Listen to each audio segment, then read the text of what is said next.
Donc, l'essentiel du message, c'est que les actes de violence apparaissent quand les personnes n'ont pas accès au symbolique. On va évidemment le préciser par la suite.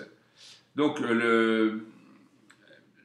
pourquoi il y a donc ces passages à l'acte, soit verbaux, soit gestuels, soit les deux à la fois?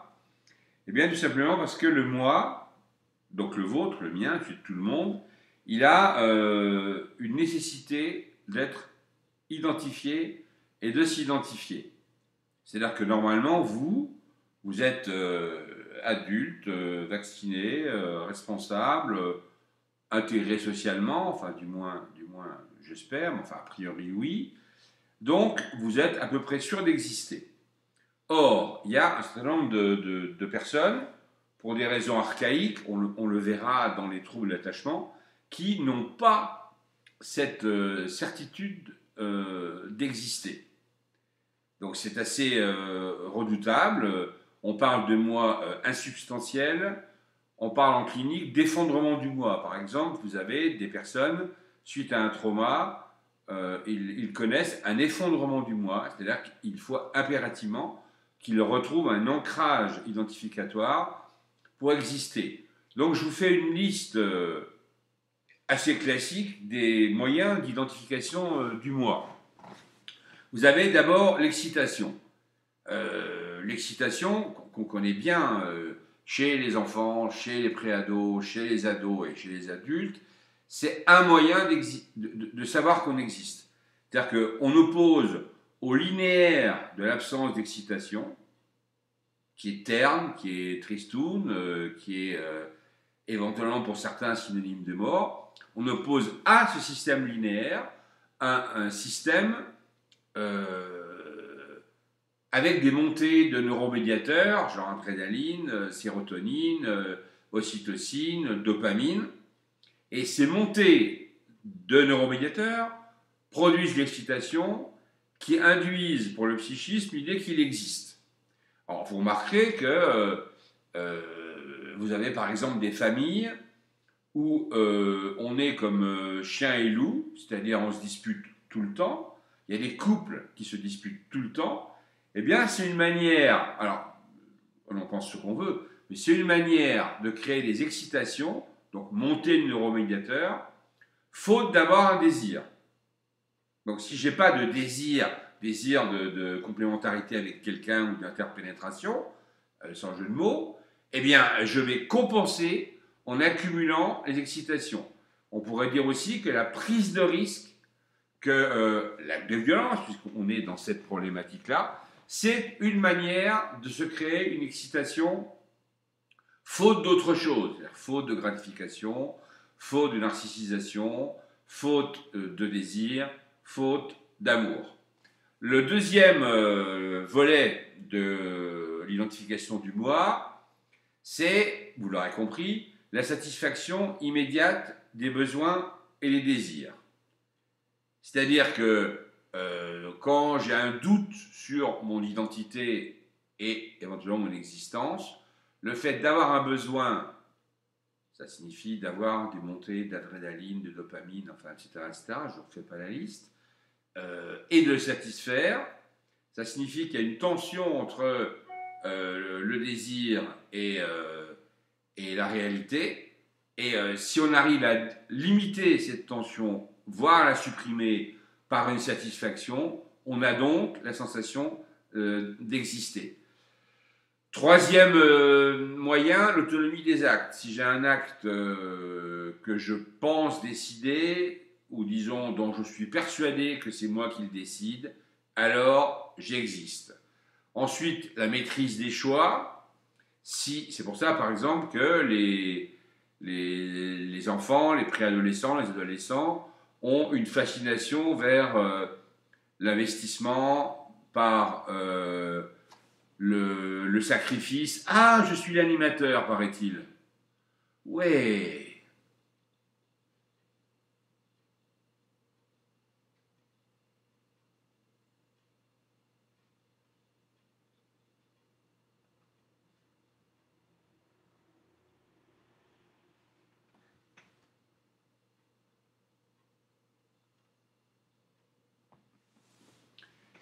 Vous voyez mon écran?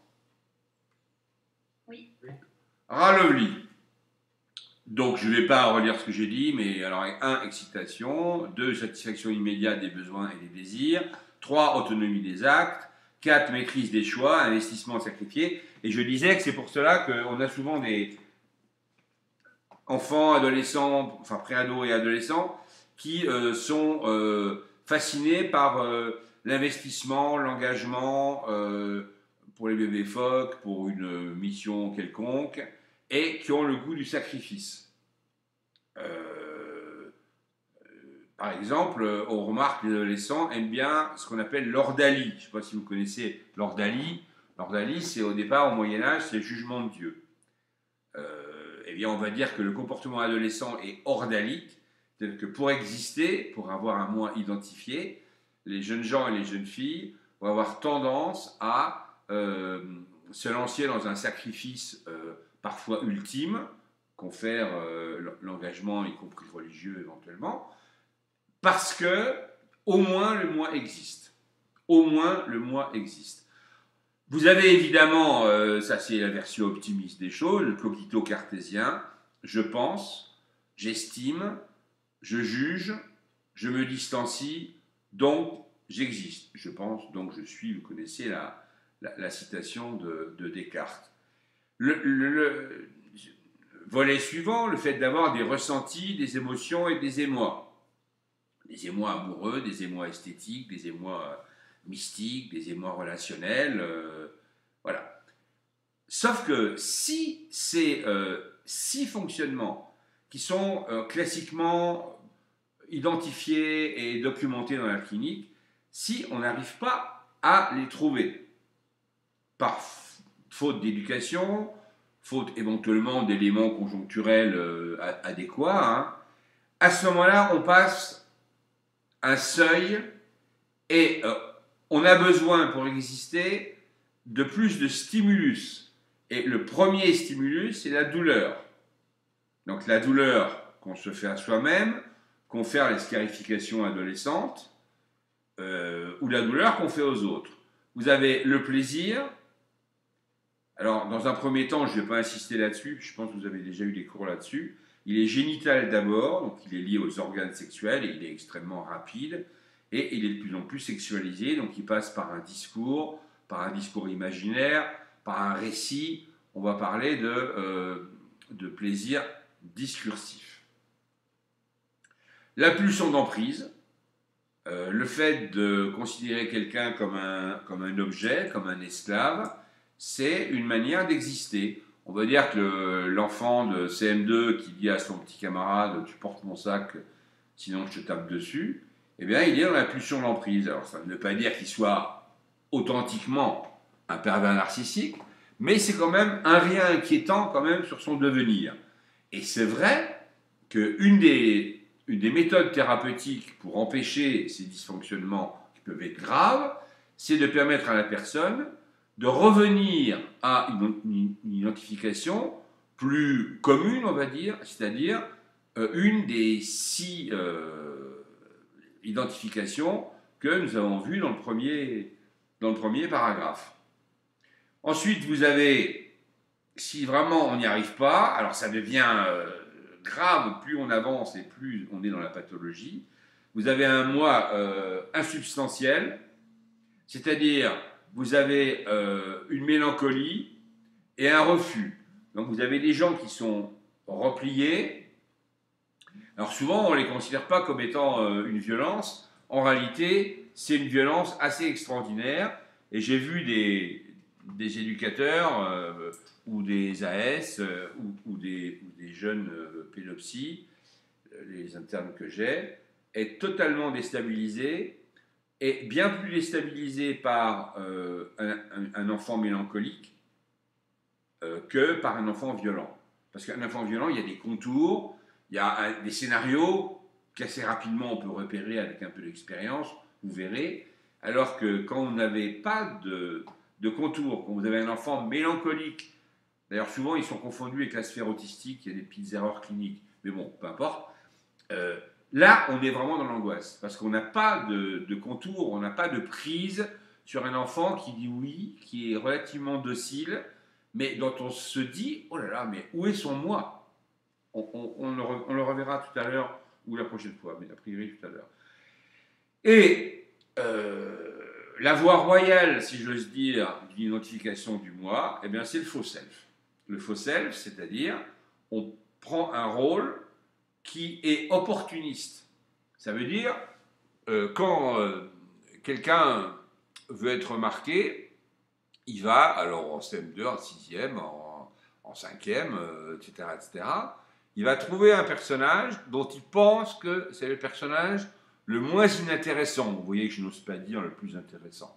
C'est un personnage qui est opportuniste. Donc c'est une posture opportuniste. La difficulté, c'est que on va accumuler les faux selfs et parfois toute sa vie. Vous avez des gens, alors, heureusement ils entrent en thérapie et ils s'en sortent, moi je suis très optimiste là-dessus, mais qui vont dans leur vie accumuler des faux selfs.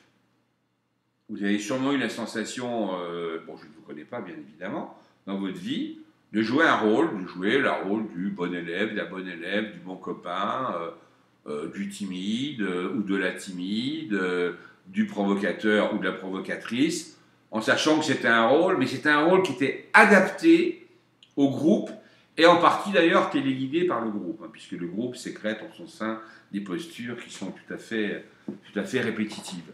Donc, quand vous avez accès, quand vous assistez à un acte de violence, aussi bien contre soi que contre les autres que contre les objets, ayez ceci en tête en disant, la personne n'a peut-être pas d'autre moyen de mettre en place l'identification de son moi, et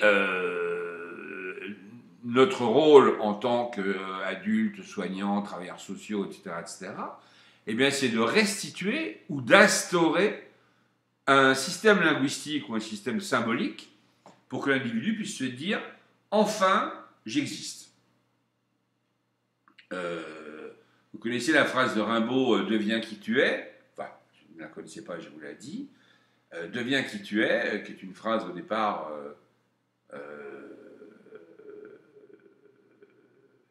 non, c'est une phrase de Nietzsche, pardon, excusez-moi, qui est une phrase de Pindare au départ, deviens qui tu es après avoir appris. Dans la phrase de Rimbaud, c'est je est un autre. Vous voyez que c'est la même problématique d'une identité qui se diffracte en personnages diversifiés. Donc chaque fois que vous avez un acte en face de vous, demandez-vous si ce n'est pas tout simplement un acte identificatoire. Et pour vous, même si vous êtes adulte, ça doit vous arriver aussi. Moi aussi d'ailleurs, enfin rassurez-vous. Alors, petit rappel, je pense que vous le savez, mais comme j'ai rencontré pas mal de gens, de professionnels qui l'ignoraient, ça m'a un peu agacé, donc autant le repréciser.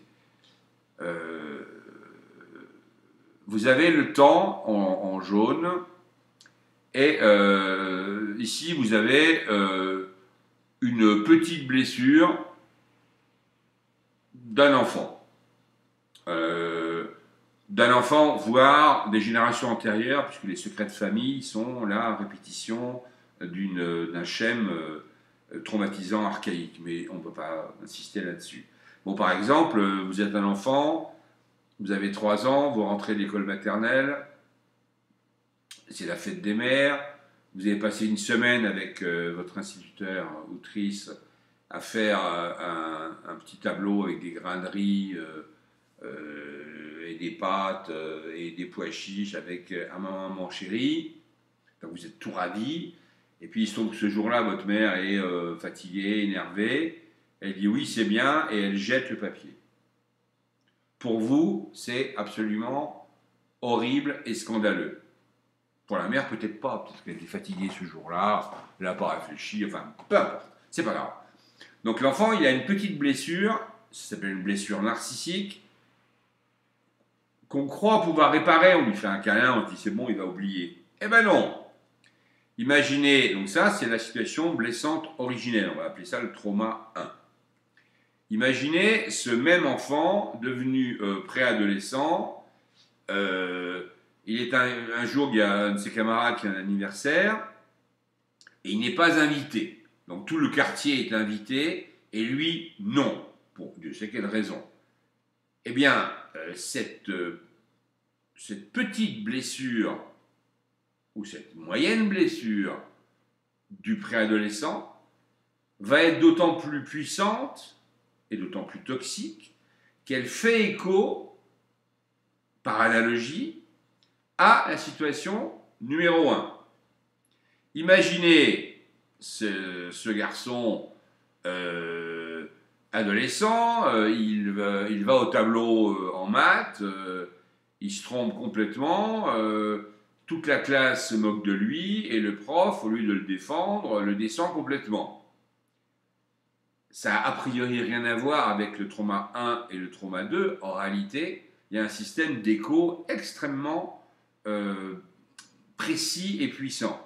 Imaginez cet adolescent, il va à une boum, il a 14 ans, et il trouve que Kevina, qui est en 3e, est absolument superbe. Il arrive à danser avec elle, il veut l'embrasser, et elle fait burk en s'essuyant la bouche. Wouh! Petite blessure, qui en soi n'est pas forcément grave, mais elle va faire écho aux précédentes. Et on pourrait continuer des situations analogues. Donc, on peut y être à peu près indifférent. Il y a des petites dépressions, il y a un oubli de la situation d'origine. Alors, techniquement, bon, je ne vais pas insister, mais si ça vous amuse, vous poserez des questions. Ça s'appelle soit une amnésie rétrograde, soit une scotomisation, c'est-à-dire qu'on ne fait pas le lien. L'inconscient ne fait pas le lien entre le petit trauma actuel et la somme des traumas antérieurs. Et puis imaginez que ce garçon devienne un jeune adulte, il a une relation affective, et il se fait jeter, mais de la pire des manières.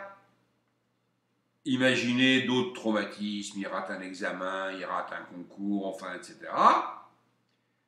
Bon, je n'insiste pas, on n'a pas trop le temps.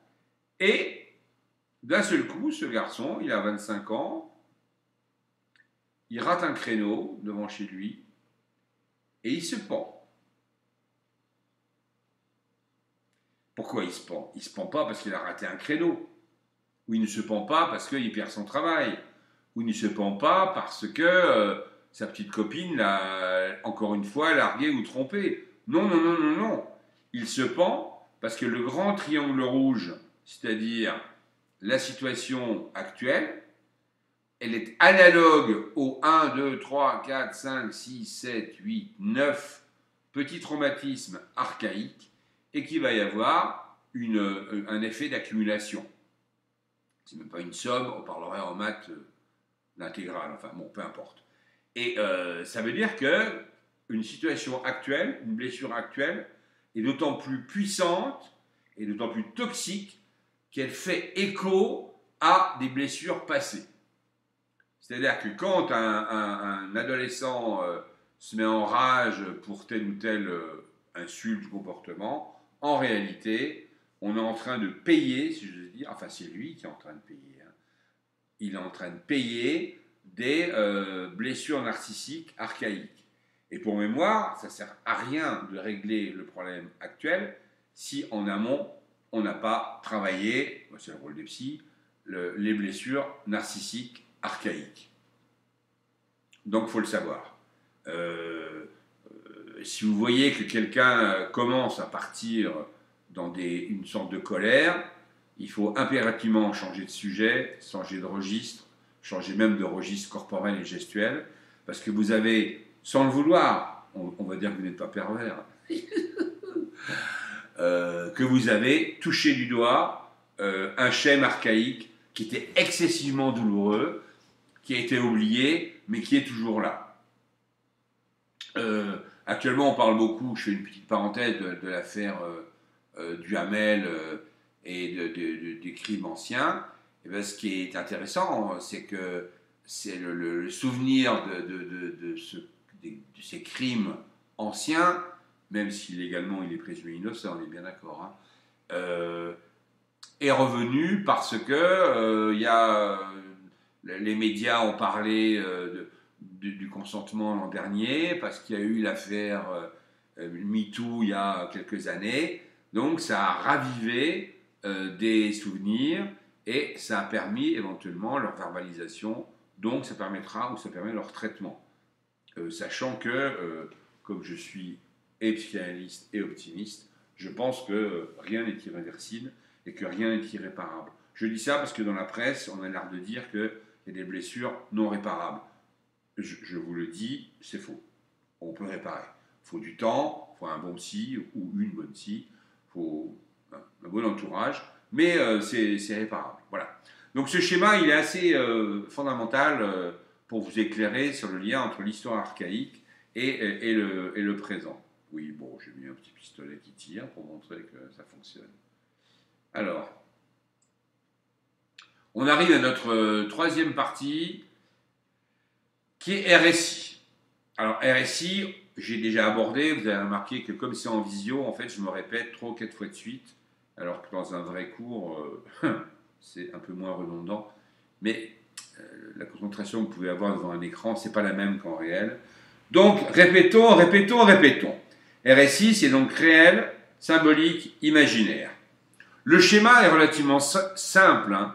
On a vu rapidement ce que c'était que l'hystérisation.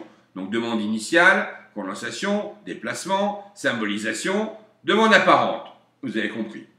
Alors, plus précisément, par rapport à la violence. Donc, le schème, qui est un schème, mais courant dans la clinique, on le voit en permanence, il est extrêmement documenté, et si vous êtes un peu fin, vous allez vous-même le voir, mais tout le temps, tout le temps, tout le temps. C'est pour ça que je me suis permis de mettre le schème. Ici, vous avez un besoin, une envie et un désir. Alors, j'ai mis les trois mots dans le même cadre. Si on voulait chicaner, le besoin, il est élémentaire, il est régi par le cerveau limbique. L'envie intègre déjà des éléments du cortex, et le désir intègre tout le cortex et un langage. Bon, j'insiste pas sur les nuances. Encore une fois, si vous avez des demandes, vous m'envoyez un mail et je vous réponds, ou je vous donne le document adéquat, ou je vous donne les références d'un cours que je fais ailleurs là-dessus. Bon.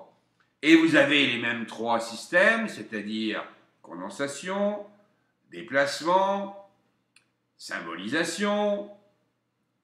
Et là, vous avez apparition, et c'est là où je vous montrerai d'être extrêmement subtil, de symptômes discrets. C'est-à-dire que le symptôme discret, c'est un petit signifiant qui se traduit par un discontinu comportemental. C'est-à-dire que la personne, d'un seul coup, a un comportement en rupture avec ce qui se faisait avant. Comportement alimentaire, comportement lié au sommeil, comportement interrelationnel, statut du corps. C'est-à-dire que quand un enfant ou un adolescent a subi un traumatisme, ou subit un traumatisme ou des violences, eh bien, il va y avoir des changements. Il va dormir autrement, alors soit hypersomnie, soit hyposomnie. Il va se tenir autrement. Son comportement alimentaire va être modifié, avec éventuellement des épisodes ou boulimiques ou anorexiques. Il va avoir de la diarrhée ou de la constipation. Donc, il y aura un discontinu. Je dirais même que dans le schéma corporel, on le reverra tout à l'heure, mais vous avez des bascules d'un comportement tonique à hypotonique ou hypertonique. Et l'idée, c'est que il faut que quelqu'un, alors les parents en général ne voient pas grand-chose, c'est triste à dire, mais c'est comme ça. Les enseignants, les éducateurs, vous, les AS, les soignants, repèrent les symptômes discrets. Et les plus futés d'entre vous, j'ose espérer tout le monde, vont repérer les symptômes discrets. C'est-à-dire ont une sorte de perception fine des comportements de manière à repérer un discontinu quel qu'il soit. Ensuite, vous avez, alors, quand les symptômes discrets ne sont pas perçus, la personne va, ça c'est inconscient, augmenter la pression des symptômes et on peut arriver à des systèmes de douleur, de somatisation. Donc un enfant qui a 2 angines par an, c'est parfaitement légitime. En septembre, en février, mars, c'est classique. Un enfant qui a 10 angines par an, waouh, c'est qu'il exprime autre chose que simplement une résistance ou pas à un microbe ou un virus. Hein. Voilà. L'étape suivante, c'est ce qu'on appelle une dissonance cognitive. Je l'ai mis en gras pour que ce soit visible. C'est-à-dire que l'écart entre le monde tel qu'il est et tel qu'on aurait voulu qu'il fût devient tel qu'il va y avoir explosion. Alors vous remarquez, dans le cas de la psychose, la personne va trouver une solution simple. Si l'écart entre le réel et l'idéal est trop grand, supprimons le réel. Ça s'appelle la psychose. Hein. Le psychotique, lui, il va estimer que le monde réel étant insuffisant et insupportable, on l'élimine et on va vivre dans un monde analogue au monde rêvé. Et si quelqu'un veut rappeler le monde réel, eh bien on l'élimine. On le tue. Enfin, c'est une logique qui est basique et psychotique, on est d'accord. Hein, voilà. Et le dernier point de cette dissonance cognitive, c'est la crise. Donc la crise, globalement, donc l'acte de violence, qu'il soit familial ou extrafamilial, c'est un hiatus, un clivage entre le monde tel qu'il est et tel qu'on voudrait qu'il soit ou tel qu'on aurait voulu qu'il fût. Voilà. C'est à méditer, à savoir par cœur, voilà. Et évidemment, notre travail, c'est de remonter les flèches en disant bonsoir, qu'est-ce qui lui a manqué à cette personne pour qu'elle ne supporte pas cet écart. Et la réponse, 99 fois sur 100, c'est il lui a manqué du langage. Il lui a manqué du symbolique. Il lui a manqué des rituels symboliques qui permettent d'accepter la frustration. Voilà. Donc le manque qui induit la violence, c'est un manque de symbolique. J'espère être clair. Alors, dans le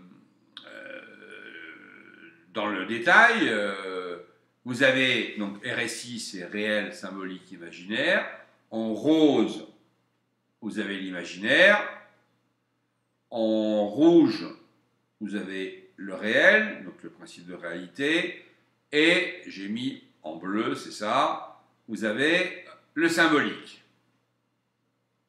Et on va dire que quelqu'un qui est en bonne santé mentale, eh bien, il a un imaginaire riche, il a un réel qui est ce qu'il est, donc parfois on n'arrive pas à le modifier, et il a un symbolique qui permet d'articuler le clivage entre imaginaire et réel.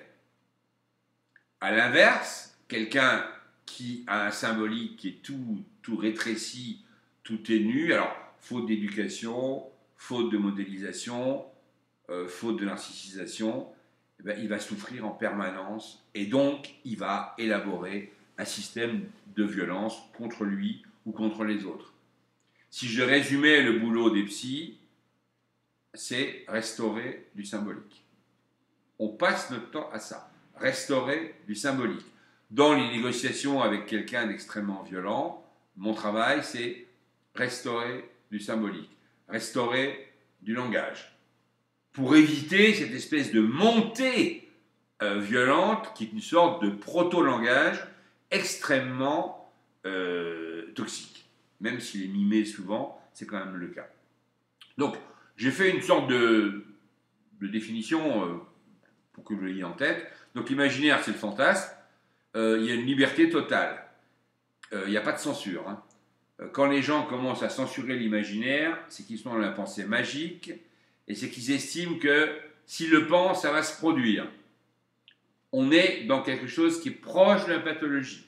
Je veux dire, si vous imaginez que, je ne sais pas, je me mets à prendre feu sur mon canapé, vous avez le droit, mais ça ne va pas arriver. C'est pas parce que vous le pensez que ça va arriver. Essayez pour voir, ça ne marche pas. Et moi, je peux imaginer que, je ne sais pas, que vous êtes revêtu par des myriades de sauterelles, j'ai beau l'imaginer, ça ne se passera pas. Vous vous mettez à danser la gigue, ou autre, ça ne se passera pas. Voilà. Elle est infinie, cette aire ou cette sphère de l'imaginaire est infinie. Du coup, j'ai mis les points de suspension. Vous avez...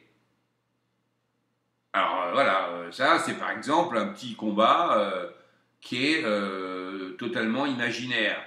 C'est-à-dire que imaginez, si j'en veux à quelqu'un, ben, je peux imaginer que je suis le petit bonhomme avec son arc, son flingue, etc., et que l'abruti qui m'agace, je lui fais subir tout ce que lui fait subir ce petit bonhomme.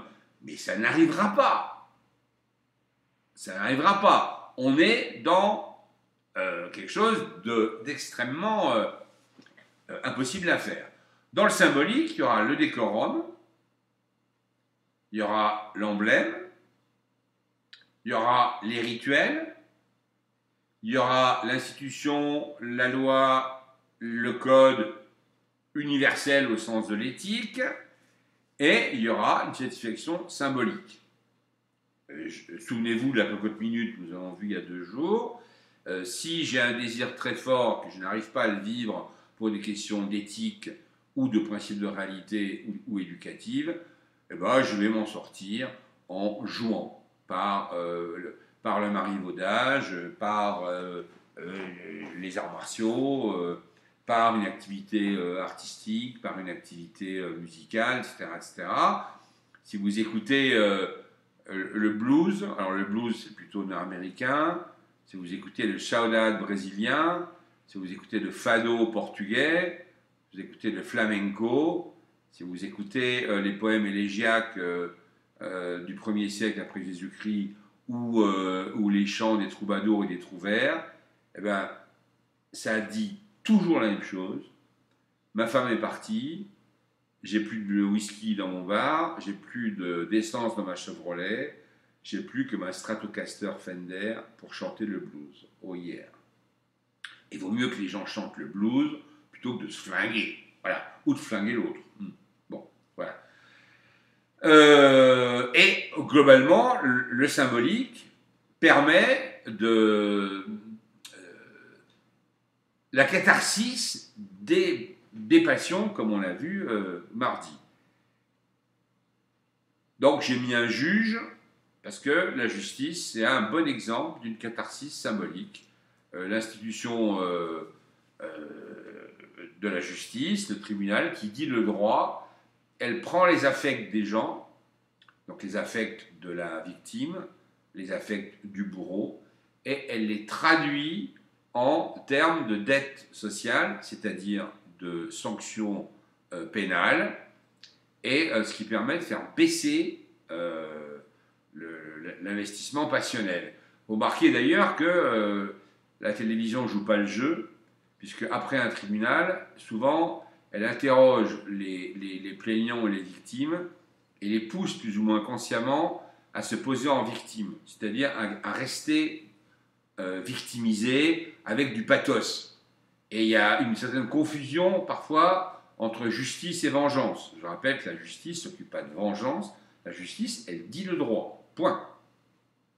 Mais ce n'est pas une question de vengeance, on a un peu évolué depuis 3000 ans. Et le réel, bah, c'est la violence d'État. Hein. Si vous prenez un coup de matraque, vous êtes confronté à du réel, qui est une violence d'État.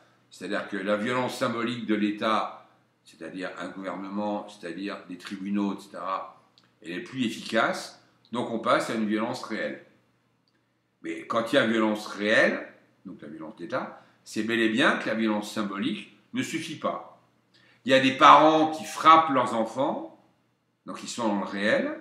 Pourquoi ? Parce que la violence symbolique, à savoir la loi, le cadre, le règlement, les usages et la modélisation, c'est insuffisant pour certains, ou inefficace.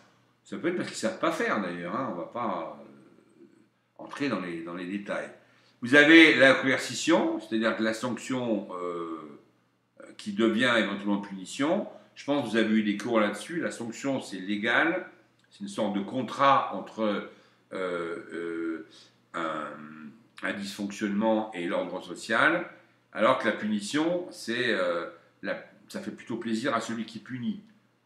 Normalement, vous et moi, ou les enseignants, on devrait raisonner en termes de sanction, jamais de punition. Bon, cela dit, ça nous arrive aussi de basculer par manque de vigilance dans la punition, alors qu'on devrait rester dans la sanction, c'est-à-dire quelque chose d'écrit et qui fasse vraiment le lien entre sanction, infraction. Ah pardon, excusez-moi. Bon, je reprends. J'ai appuyé sur le mauvais bouton. Voilà, donc imaginaire, tagada, poète, vous avez compris. Zoup, symbolique, au milieu, voilà. L'imaginaire, il est infini. Normalement, vous savez, vous pouvez le dire aussi bien que moi. Liberté totale, tagada, soin de soin. Fantaisie, point de suspension. Le symbolique, voilà, le symbolique, c'est le décorum, c'est la mise en scène, c'est l'emblème, c'est le rituel, c'est l'institution, la loi, le code universel. La satisfaction symbolique, la catharsis, évidemment, j'aurais dû mettre en blanc d'ailleurs, le juge, et puis la violence d'État, coercition, sanction, punition, la manipulation et le dressage. On va voir tout à l'heure que le pervers narcissique, ou le pervers tout court d'ailleurs, c'est justement, c'est du réel, c'est pas du symbolique. Ça tape et ça fait extrêmement mal. Dressage, ça veut dire que vous avez des familles où on pense que les enfants, c'est comme les animaux, il faut les dresser. Les résultats sont assez redoutables, hein. Ça crée de la douleur, c'est une figure maximale de la douleur. Ça crée aussi bien de la violence que de l'anorexie, que des comportements éventuellement psychotiques. C'est la totale. On verra pourquoi. Et je vous le dis déjà, c'est parce qu'en fait, les mômes sont instrumentalisés. Quand ils sont instrumentalisés, leur moi n'existe pas. Donc, pour avoir un moi qui existe, ils sont obligés de passer par les étapes de tout à l'heure sur l'identification du moi. Donc, imaginez que si vous avez un enfant de 2 ans, et si vous voulez qu'il soit complètement cinglé, je vous donne la recette, eh ben vous n'avez qu'à le dresser et l'instrumentaliser. C'est super. Si c'est une jeune fille, elle sera anorexique à 15 ans. Si c'est un garçon, il prendra des risques majeurs contre lui et contre les autres. Super la méthode. Non, je plaisante, hein. Mais j'ai raison. Violence physique et plus sur l'emprise, bon, on l'a déjà dit tout à l'heure. Pardon ? Excusez-moi, vous pourriez préciser, quand vous parlez de dressage, parce que qu'est-ce que vous entendez concrètement ? Le dressage, c'est-à-dire qu'on impose des comportements à un individu en ne faisant attention qu'à sa performance et pas à l'affectivité. Je veux dire, si j'apprends à mon môme, je ne sais pas, à réciter ses leçons tous les soirs, eh bien, il va devenir instrumentalisé. Alors, techniquement, on parle de réification, R, accent aigu, I, F, I, C, A, T, U, N. Donc, on le transforme en chose via des systèmes, on le verra tout à l'heure, vous avez raison de poser la question maintenant, via des systèmes de compensation ou de projection. Vous connaissez, par exemple, sûrement, hein, des enfants qui font de la danse, ils n'ont aucune envie de faire de la danse, ils pleurent pour y aller, et la mère dit « Ah, mais moi, j'ai tellement rêvé de faire de la danse que ma fille en fera. » Voilà. Et ça veut dire que l'enfant, il est totalement instrumentalisé. Et pour que il faut quand même éduquer les enfants, il faut des cadres, on est bien d'accord. Mais la différence entre le cadre et le dressage, je pense que c'est ça votre question, c'est que le cadre, il est pertinent pour la performance, mais l'enfant sait qu'on l'aime. C'est-à-dire qu'on le cadre, parce qu'il faut cadrer, il faut une discipline, ça me paraît une évidence, voilà. Mais c'est au niveau de la performance. Et l'enfant doit savoir qu'il y a d'une part l'appréciation qu'on a de sa performance, d'une part, et de l'autre part, il y a une narcissisation. Pour schématiser, votre enfant rentre de l'école avec un 5 en maths, il est légitime de gueuler. Mais juste après, il faut lui dire « mais je t'aime quand même ». Et à l'inverse, l'enfant qui rentre de l'école avec un 19 en maths, il est légitime de lui dire « c'est bien, mais je t'aime quand même ». C'est-à-dire que l'idée, c'est de dissocier l'amour qu'on a de quelqu'un, enfant, adolescent, adulte, de ses performances. Si j'aime quelqu'un parce qu'elle me fait bien des tartes tatin, ça veut dire que le jour où elle rate une tarte, je la jette. Ça n'a pas de sens. Ça n'a pas de sens. Et ça inclut aussi les parents qui vont éduquer leurs enfants que par rapport au regard extérieur. Oui, oui, oui, exactement. Oui, oui. Ça s'appelle une projection. Quand les enfants sont porte-étendards de la famille, on a des résultats absolument abominables. Il y a des phrases, par exemple, oui, j'ai 2 petits cousins qui sont à Polytechnique, toi, il faut que tu intègres une grande école. On entend ça dans certaines familles. Ça vous abîme les gens de manière considérable. Mais considérable. D'accord, merci. Là, la question était fondée, était intelligente. Oui, bon, ça c'est la vraie baffe. On est dans le réel. Donc on voit bien en haut le petit gif là, animé, on est dans l'imaginaire, c'est délirant. Au milieu, le symbolique, il y a le juge qui dit la loi, donc avec un cadre de référence, un uniforme, il a raison. C'est un juge anglais.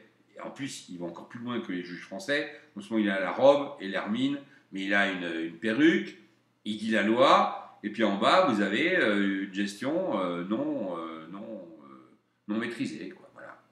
Alors, ça vous donne une série, une sorte de hiérarchie. Alors, elle peut être discutée. J'ai parfois des étudiants ou des collègues qui veulent inverser 2-3 lignes. Peu importe, je m'en fiche, j'ai pas d'ego là-dedans. Mais ça permet de voir où vous en êtes dans une discussion avec une famille ou dans une discussion avec une personne, voire même entre vous, mais là je vais rester sur le plan professionnel. Ici, vous avez le fantasme libre, infini, anarchique, fantaisiste, ultra-violent éventuellement, ou ultra-sexualisé. On s'en fiche, c'est de l'imaginaire. Là, on va se rapprocher du symbolique. Le fantasme est organisé, cohérent, épique. C'est-à-dire qu'il y a déjà une sorte de scénario, il y a déjà une structure discursive, comme on dit. C'est-à-dire qu'au lieu que le fantasme explose comme une sorte de bombe ou de grenade dégoupillée, il va s'organiser en récit. Et on se rapproche du symbolique. Ensuite, vous avez un fantasme élaboré, un récit construit et imagé. Donc, l'imaginaire est déjà bien intégré dans une forme.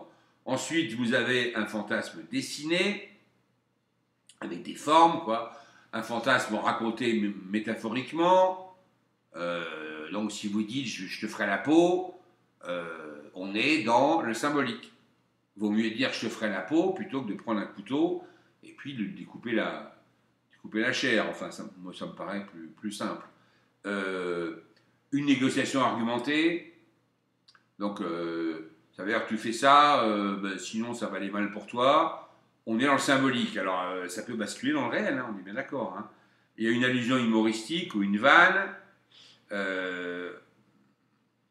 C'est-à-dire que si je dis, si tu continues, là, ça va mal aller, on est dans le symbolique, mais il y a déjà éventuellement une menace de réel. Un gestuel mimé discrètement. Là, il y a débat par rapport à des petites camarades femmes. Par exemple, si je fais semblant de mettre la main aux fesses à quelqu'un, peut-être que pour moi, bon, je le ferai pas parce que je suis bien élevé quand même, mais pour la personne qui le fait, ça peut rester symbolique. Mais pour la dame, c'est déjà du réel. Vous savez, toute la définition extrêmement subtile du harcèlement, c'est ça. Je veux dire, si je fais semblant d'envoyer un baiser à quelqu'un, pour moi, c'est du symbolique, mais l'autre peut le recevoir comme étant du réel. Et c'est intéressant. Il y a des milieux, par exemple, je dis, ouais, tu m'énerves, toi. Je tends le poing. Pour moi, ça reste du symbole. C'est-à-dire que c'est de la violence mimée. Mais d'autres milieux, c'est déjà un passage à l'acte. J'ai des collègues psy à l'INSERM qui sont extrêmement compétents. Le simple fait qu'un patient lève la main comme ça, ils vont dire, dans leur rapport de synthèse, épisode pulsionnel violent. Alors que moi, qui suis plutôt habitué à la violence vu les arts martiaux, bah, tant que l'autre me tape pas, je dirais qu'on est dans le symbolique. Mais je dis pas que j'ai raison. Je ne dis pas que j'ai raison. Je dis que c'est intéressant que vous réfléchissiez à votre baromètre. Par exemple, si parmi vous, vous avez il y a des personnes qui ont subi des cris paternels ou maternels extrêmement violents, eh bien, le simple fait d'élever la voix, pour eux, c'est une violence réelle. Pour des gens habitués à une famille où tout le monde parle fort, bah, une voix qui porte d'un seul coup un peu fort, c'est qu'un épisode, mais c'est pas violent. Donc, mon idée, c'est que vous réfléchissiez à votre propre baromètre à violence. Où s'arrête le symbolique et où commence le réel. Et là, il y a discussion. Par exemple, il y a un gestuel plus affirmé, alors c'est en fonction des médias. Par exemple, on va dire que les visios sur les clips des rappeurs mettent en avant une forme de violence archétypale, mais symbolique. C'est encore pour de faux. Sauf que, aux yeux de certains adolescents pas trop futés ou pas trop éduqués, ça devient du réel. Quand vous regardez certains arabes de NTM ou Akhenaton, etc., vous dites, wow, ils prônent la violence. Ils sont armés, ils ont des attitudes comme ça. Mais sauf qu'ils répondent en disant, ben non, c'est du second degré. Sauf que ça peut être compris comme du premier degré. J'ai eu une question d'une amie l'autre jour, pertinente. Est-ce que les Américains pro-Trump qui ont envahi le Capitole, est-ce qu'ils étaient au premier degré ou au second degré? Dans la mesure où ils ont eu des armes et il y a eu 5 morts, ils étaient au premier degré. Ça veut dire qu'ils étaient dans le rouge, au sens propre du terme, c'est-à-dire, enfin au sens du schéma, ils étaient dans le réel. Vous avez des simulacres d'agression. Si je fais semblant de taper quelqu'un, comme dans le petit film que je vous ai montré mardi, là, où les gens se battent dans la rue, et où en fait ils se font pas mal, alors qu'ils ont l'air de se donner des coups, deux mecs de 80 kilos manifestement baraqués qui se donnent des coups de poing, normalement ça devrait faire extrêmement mal. Hein. Bon. S'ils ne le font pas, c'est que dans le simulacre. Mais on peut très bien, sans le savoir, si on n'est pas au fait de ce qui se passe, imaginer que c'est un vrai passage à l'acte. Là, on va arriver dans le réel, agression réelle légère. Alors, je mets légère avec des guillemets, hein. Ça ne veut pas dire que je cautionne, on est d'accord. Par exemple, donner une gifle à quelqu'un, si je donne une gifle à quelqu'un, alors je pourrais lui balancer un crochet du gauche, je pourrais dire que, bah non, c'est léger, quoi. C'est encore du symbolique. Mais si, d'abord, légalement, j'ai pas le droit, et puis lui peut très bien vivre cette gifle comme une agression réelle. Donc l'idée, c'est que moi, j'ai comme seuil de tolérabilité le seuil de la personne la plus sensible. Par exemple, moi, je viens de Paris, et à Paris, on se fait la bise. On fait 4 bises même, voilà. Et même si ça fait 25 ans que j'habite en Bourgogne, je reste parisien, j'ai mon séminaire à Paris toutes les semaines, enfin voilà. Eh bien, il m'arrive, par réflexe, je vois une collègue ou un étudiant ou une étudiante que j'aime bien, et ben, je fais 4 bises et je me dis, oulala, attention, si ça se trouve, dans son code à lui ou son code à elle, c'est une intrusion. Et là, j'ai tort, puisque je ne m'enquière pas suffisamment de son code de définition du réel. Je peux très bien donner un petit coup de poing, une bourrade à quelqu'un, plutôt à un garçon, même si c'est une bourrade complice, mais j'ai vu parfois des gens qui le prenaient mal parce qu'ils ne comprenaient pas que c'était du jeu. Comme des chiens qui se mordillent, c'est pour de semblant, c'est pour de faux. Et puis évidemment, vous avez l'agression réelle grave, coup, arme, viol, pour de vrai. Et là, oh, j'adore mes effets, hein. Là, on est dans un acte de sociopathe, éventuellement. Donc le sociopathe, lui, il passe directement de l'imaginaire au réel. L'enfant dit caractériel, l'enfant dit violent, l'adolescent dit violent ou prétend tutelle. Cliniquement, il passe directement de l'imaginaire au réel, de l'envie, du besoin et de la pulsion, pour reprendre mes 3 catégories de tout à l'heure, au passage à l'acte.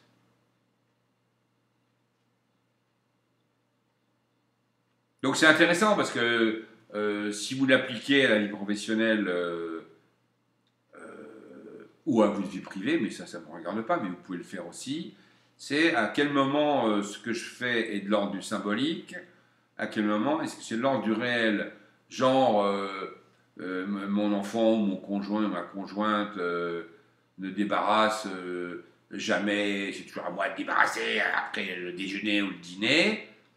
Est-ce que mon exaspération c'est lié à l'imaginaire d'une sorte de famille ricorée qui serait parfaite, où tout se passe bien, etc.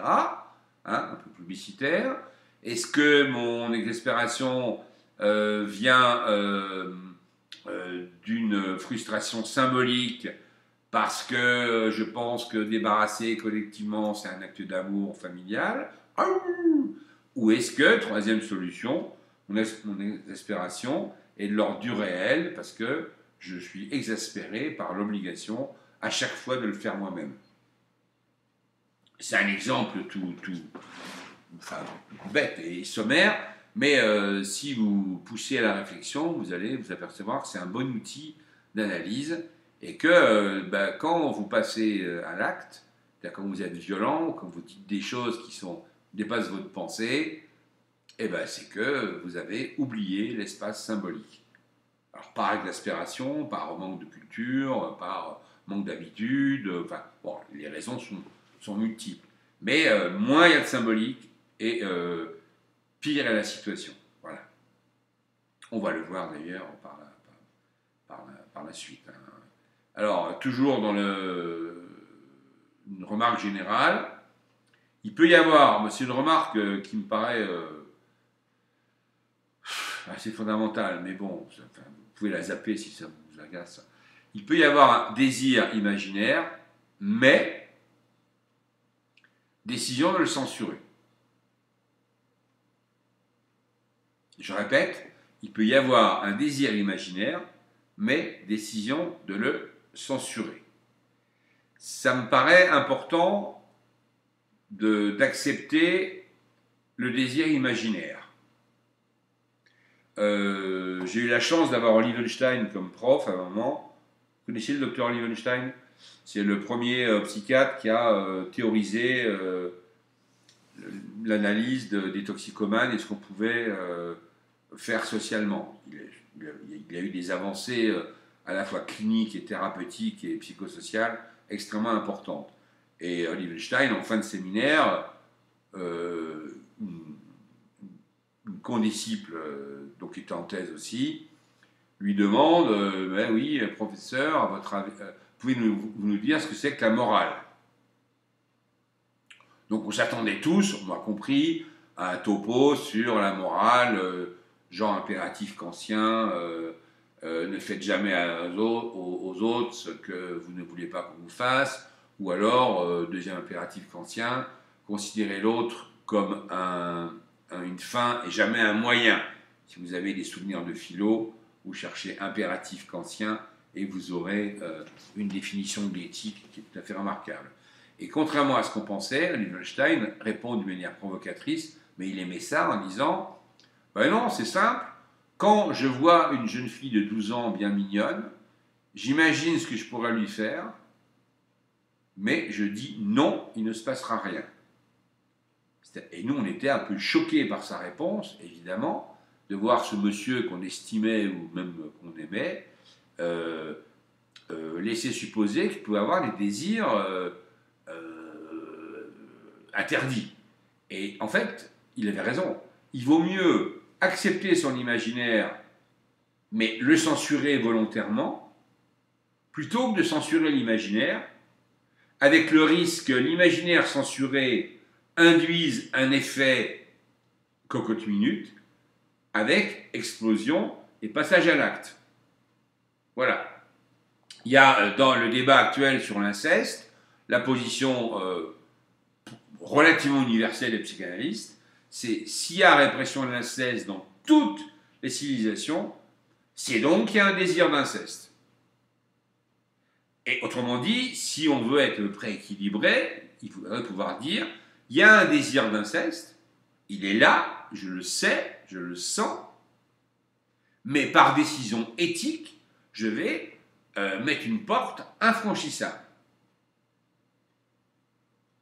Il vaut mieux reconnaître un désir et éthiquement lui dire non, plutôt qu'en faire des négations et puis en être submergé quand il y aura l'effet cocotte-minute. J'espère que je suis bien clair là-dessus. Hein. Donc l'idée, c'est je reconnais le désir en vert, je décide de le stopper pour des raisons éthiques, et en bleu, je trouve une satisfaction symbolique. J'en veux à quelqu'un parce qu'il m'agace prodigieusement, je le trouve abruti, inconséquent, pas pertinent, etc. J'ai envie de lui taper dessus. Moi, je préfère imaginer que je lui tape dessus, et puis trouver une satisfaction symbolique avec de l'humour noir, du sarcasme, des petites plaisanteries, ce qui fait que lui ne risque rien, et finalement, mon imaginaire est relativement satisfait par une élaboration symbolique. Donc vous avez bien compris que là où le bas blesse, c'est quand il n'y a pas de symbolique.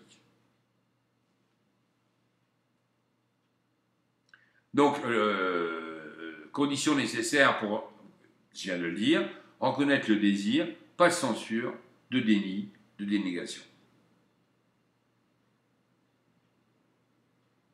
Alors, quatrième chapitre, si j'ose dire, la crise.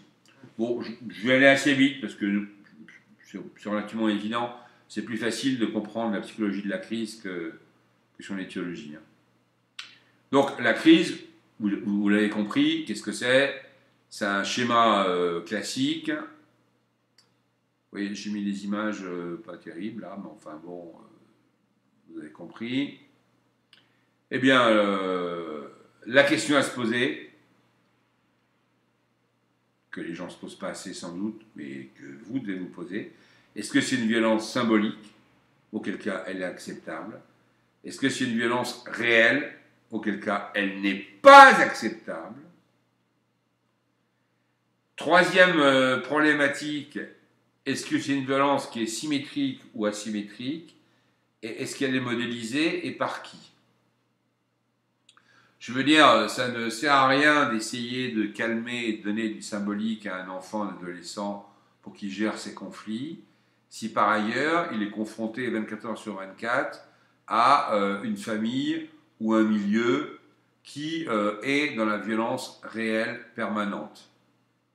Il y a des milieux sociaux, vous le savez aussi bien que moi, mieux que moi sûrement, il y a des milieux familiaux, quel que soit le milieu social d'ailleurs, qui sont violents en permanence, faute d'éducation, sont des gens qui sont, au sens propre du terme, incultes, donc ils sont dans la pulsion, et c'est vrai que l'enfant est modélisé par ces comportements, il n'a pas accès au symbolique, donc il va crier, ce qui est la première version de la violence symbolique, il va mordre, il y a des enfants, j'ai en thérapie des enfants qui mordent.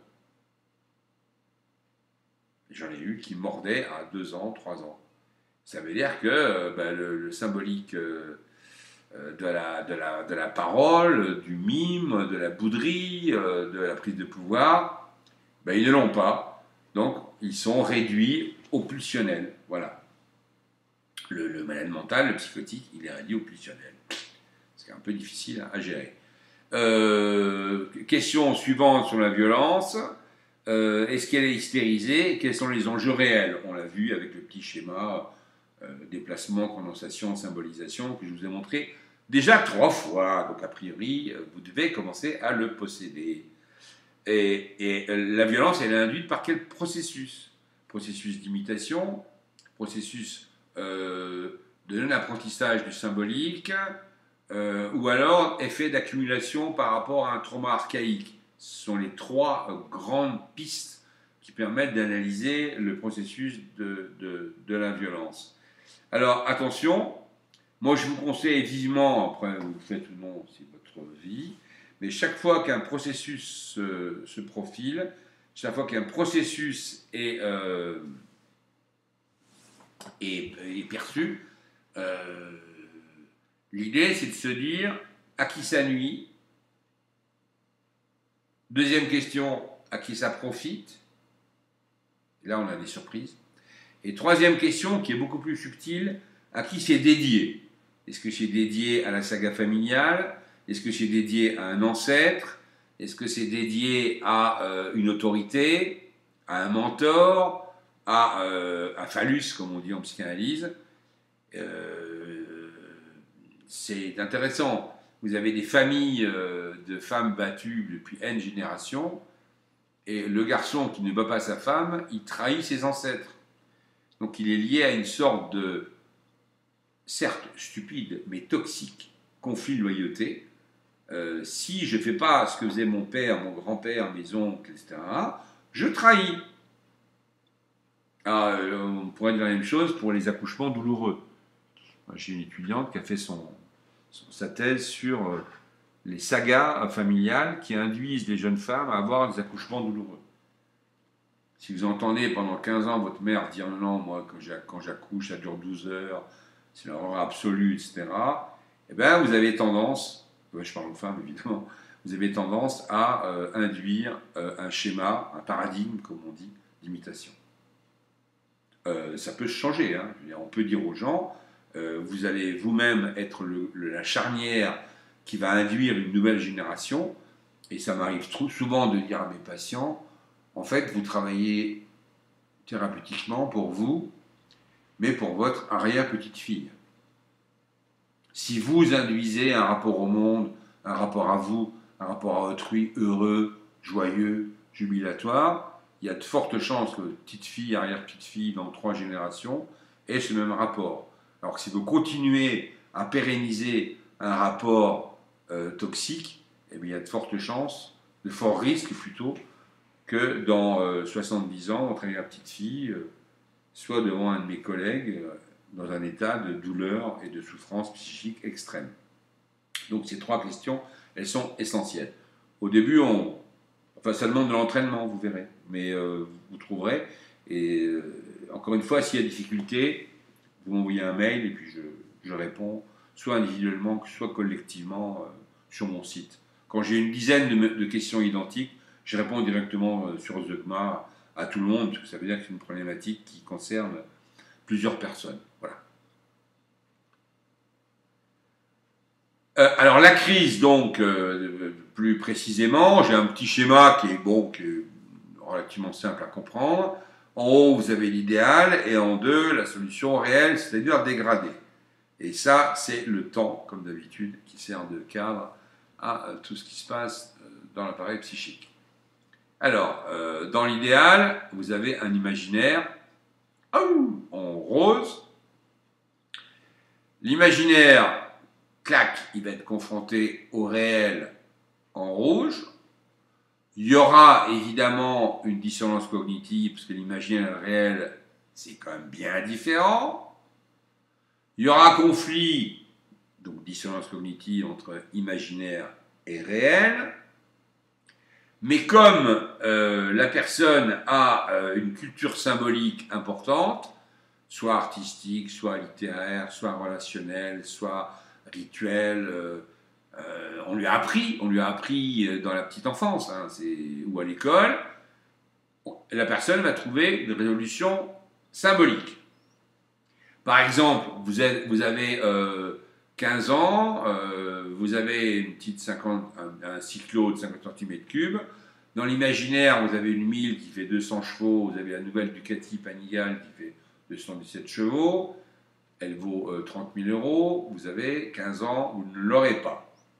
Dans le réel, vous avez un pauvre scooter ou un pauvre cyclo. Ben, la résolution symbolique, c'est que vous allez mettre un casque qui est peint comme celui de tel champion, et vous allez prendre une posture de champion, vous allez devant une vitrine, vous regardez dans la glace de la vitrine, et dire « Oh, je suis beau », etc., etc. Donc vous allez finalement résoudre le conflit entre un imaginaire infaisable et un réel qui peut être tristoun. Et ça fonctionne. Et ça fonctionne. Maintenant, j'ai mis du kendo, qui est une résolution symbolique de conflits et de violences compliquées. On l'a vu l'autre jour. Solution dégradée, donc ça s'appelle la crise. Vous avez un imaginaire qui est le même que tout à l'heure. Vous avez un réel qui est le même que tout à l'heure. Vous avez un conflit le même que tout à l'heure. Sauf que là, j'ai un tout petit espace symbolique, le petit carré, le petit rectangle bleu, il est ridiculement petit. Eh bien allons, qu'est-ce que je fais? Je vais passer au réel. Donc qu'est-ce que je fais? Je ne me contente pas de mon petit cyclo, je vole une moto de 200 chevaux, que je ne sais pas conduire, donc je me tue au bout de 10 km. C'est super. Voilà, autrement dit, vous avez un passage à l'acte, soit immédiat, soit différé. Ça, c'est le schéma de la crise. Donc, vous voyez bien, vous avez compris que votre travail, le mien, celui des parents, c'est de restaurer du symbolique. Plus la personne a une boîte à outils symbolique importante, et moins elle passera à l'acte. Voilà. Oui, là, j'ai mis une bagarre, entre guillemets, réelle. Vous avez compris.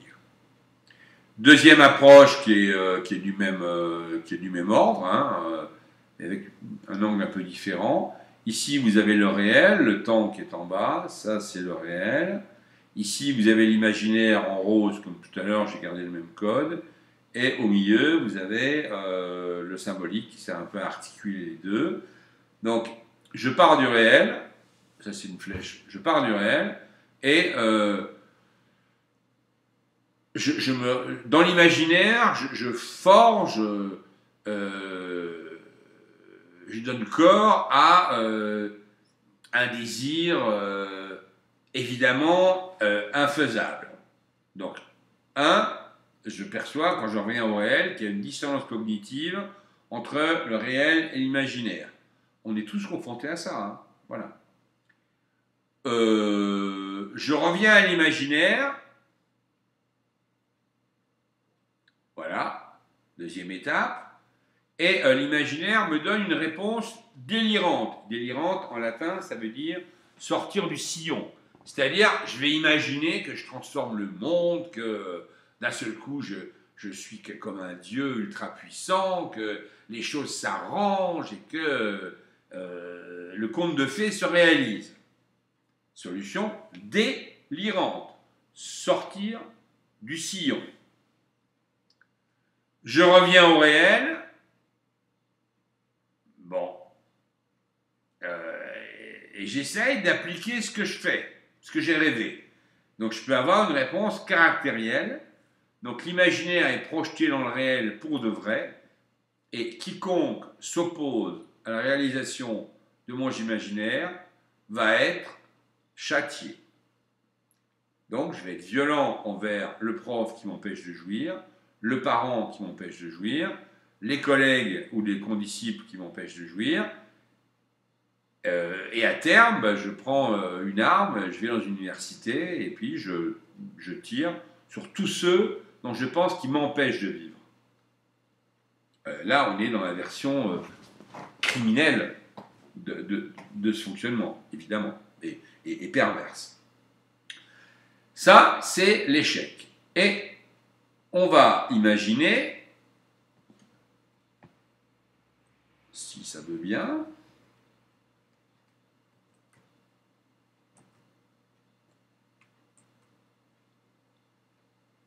allons bon.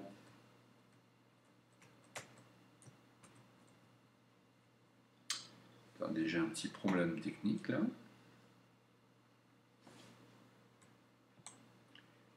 Ah, voilà. C'est ma souris qui s'était déconnectée. Voilà. En jaune, une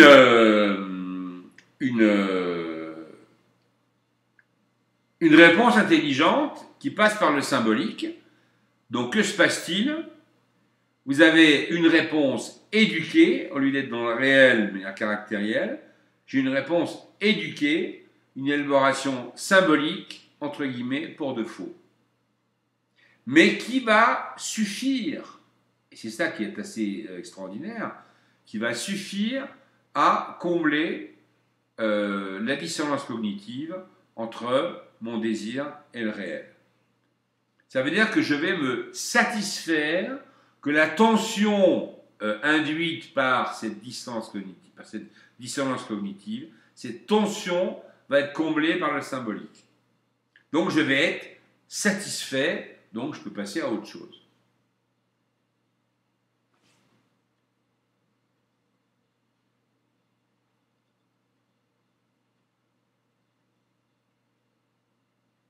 Donc le mot-clé, c'est bien dissonance cognitive. Je l'ai mis en gras et entouré, c'est relativement clair. Alors, la dissonance cognitive, elle est liée évidemment aux exigences parentales et scolaires. C'est-à-dire que le premier élément du réel qui empêche les désirs, les envies et les pulsions de se structurer, ce sont les exigences parentales et scolaires. Ça ne veut pas dire qu'il faut les baisser. Il y a des enseignants ou des parents qui, confrontés à ce processus, ont comme solution de faire baisser le niveau d'exigence. Eh bien non, parce que ça ramène encore les gens à leur pulsion. L'idée, c'est de ne pas baisser le taux d'exigence parentale, scolaire et sociale, mais d'offrir une panoplie d'outils symboliques, alors le sport, le théâtre, la culture, le discours, la parole, la création artistique, l'expression artistique, tout ça, c'est un grand corpus d'éléments symboliques.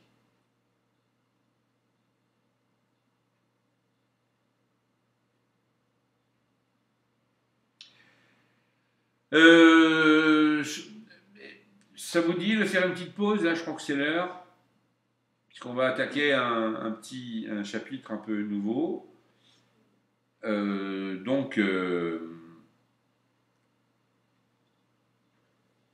Eh bien, toc. À tout à l'heure dans 10 minutes.